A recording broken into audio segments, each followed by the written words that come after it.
Everyone, ये question जो है ना वो बहुत बार पेपर के अंदर आता है और इस साल भी आया है पेपर में। तो consider the following electric circuit. ये हमें एक इलेक्ट्रिक सर्किट दे रखा है। Calculate the values of the following. Total resistance निकालना है सर्किट का, टोटल करंट निकालना है कि कितना होगा, और पोटेंशियल डिफरेंस निकालना है हमें across the parallel combination of 10 and 15 ohm resistors. तो यहाँ पे सबसे पहले हम टोटल रेजिस्टेंस निकालेंगे कि क्या होगा। ठीक है, अगर हम इस सर्किट की बात करते हैं तो ये जो 10 और 15 ओम जो है ये पैरेलल के अंदर कनेक्ट है। वैसे ही करंट फ्लो करेगा तो 60 और 40 ओम जो है वो अगेन पैरेलल के अंदर है, लेकिन ये वाला जो पूरा सर्किट होगा यानी कि यहाँ से करंट ड्रॉ किया गया, फिर यहाँ पे इसको पैरेलल सर्किट दिखा, फिर आगे सिंगल करंट जाएगा, फिर आया अमीटर से गया, देन उसके बाद करंट फ्लो करा, फिर अगेन इसको पैरेलल कॉम्बिनेशन दिखा है। दैट मींस कि ये पूरा का पूरा पहले तो ये सीरीज के अंदर ज्वाइन है। ठीक है, बात अलग है कि ये वाला और ये वाला जो है वो पैरेलल के अंदर कनेक्ट है। ठीक है, तो टोटल रेजिस्टेंस कैसे निकालेंगे, पहले हम इसका रेजिस्टेंस निकालेंगे और इसका रेजिस्टेंस अलग निकालेंगे, जो कितना हो जाएगा हमारे पास। अगर मैं आरपी की बात कर रही हूं पैरेलल के केस में, ठीक है, तो वो कितना हो जाएगा 10 इंटू 15 डिवाइडेड बाय 10 प्लस 15, जो कितना हो जाएगा 150 डिवाइडेड बाय 25। राइट, अब ऐसे ही मैं इस वाले का निकाल लूंगी जो कितना हो जाएगा आरपी डैश, यानी कि 60 into 40 divided by 60 plus 40 which is 2400 divided by 100। ठीक है, अब मैंने क्या किया भाई, ये मैंने अलग निकाल लिया और ये वाला अलग निकाल लिया हमने।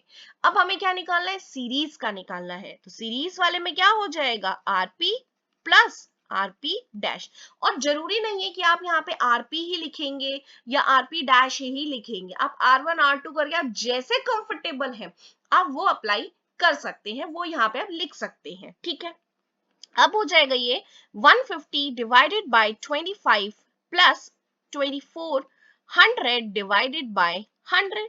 अगर मैं इसको 100 बनाऊं, ठीक है, या ऐसे कर सकते हैं कि हम यहाँ पे 100 एलसीएम ले सकते हैं, राइट। देन 25 के टेबल में 100 आता है 4 पे, तो यानी कि 150 इंटू 4 प्लस 2400, यही हो जाएगा।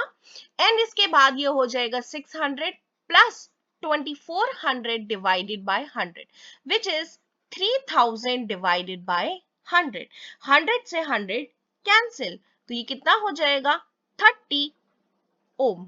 कितना हो जाएगा ये 30 ओम हो जाएगा ये। ठीक है, अब सेकेंड पार्ट में हमसे पूछा है कि टोटल करंट कितना होगा। भाई टोटल वोल्टेज दे रखी है, टोटल रेजिस्टेंस निकाल लिया, तो टोटल करंट भी निकाल लेंगे बाय यूजिंग ओम्स लॉ।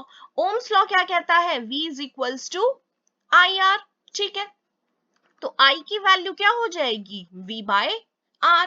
तो वोल्टेज कितना है 15, रेजिस्टेंस कितना निकाला अभी हमने 30, 15 1 जा 15, 15 2 जा 30, 1 by 2 which is 0.5 एम्पियर। कितना हो जाएगा 0.5 एम्पियर।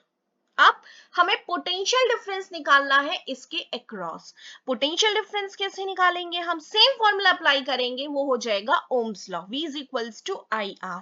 करंट अभी अभी हमने निकाला है जो कितना है 0.5 एम्पियर, जो क्योंकि सीरीज के अंदर जो करंट फ्लो करता है वो सेम होता है और जो वोल्टेज होता है वो अलग अलग होता है, तो यहाँ के लिए वोल्टेज निकालना है हमें, जो कितना हो जाएगा V is equals to I R. तो करंट कितना निकाला अभी अभी हमने 1 by 2 मल्टीप्लाई, और इसका रेजिस्टेंस जो था वो कितना निकाला था हमने 150 डिवाइडेड बाय 25। ठीक है, अब यहाँ पे कट कर लेंगे इसको, 5 5 जा 25, 5 3 जा 15 और ये 30, 5 6 जा 30 एंड 2 3 जा 6, तो ये कितना हो जाएगा 3 वोल्ट हो जाएगा। सो हमारा करेक्ट आंसर जो है वो क्या क्या हो जाएगा 30 ओम, 0.5 एम्पियर और 3 वोल्ट। आई होप सभी को क्वेश्चन जो है वो क्लियर हो गया होगा। ऐसी ही वीडियोस देखने के लिए मेरे चैनल को सब्सक्राइब करें and thank you so much.